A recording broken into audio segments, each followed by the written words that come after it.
let's talk about how we can use the body and muscle work to change our state. And what I mean by our state is if we're super excited, we can do muscle work activities that help calm us down a bit.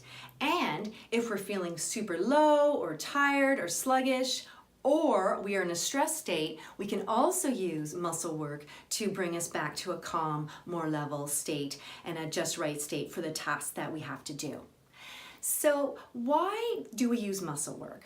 Well, muscle work, and the reason I'm telling you about muscle work is because I like to refer to it as our go-to activity. Whenever someone is too high or too low or feeling stressed, I want you to try doing some muscle work to see if you can get that state to change.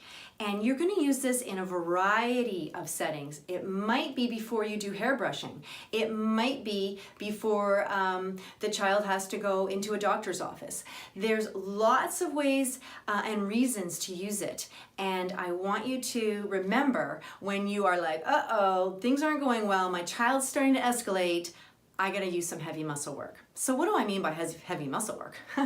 Heavy muscle work is really just exercise. It's any activity that actually gets us out of breath using our muscles. And I'm gonna give you lots of ideas in a second, but the benefit of muscle work, I don't know if you've noticed when you've gone out for a hard workout or come back from a hard run, you tend to feel a little more calm.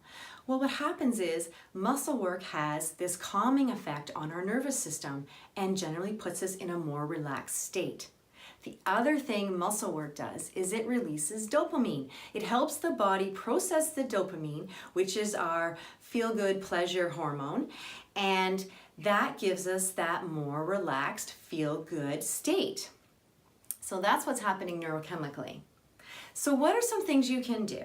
Well, muscle work again is just anything that sort of gets your heart rate up and uses your muscles. So inside you can play games like crash play games, games where you're squishing your child and they have to try to resist the pillows, wheelbarrow walks, animal walks, any kind of games that get their muscles moving.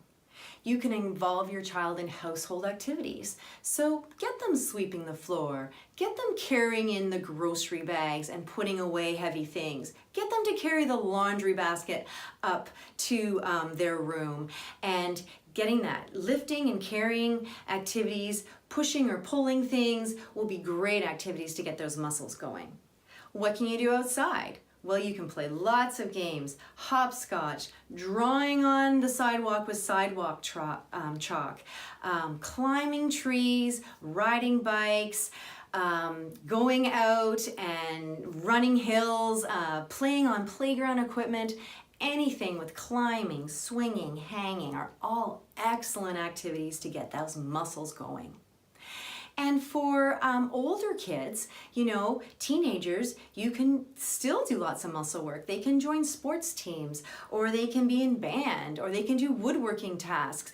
There's lots of things that involve that muscle movement and will help generally keep that nervous system a little bit more even and help children and teens regulate better to their day-to-day activities.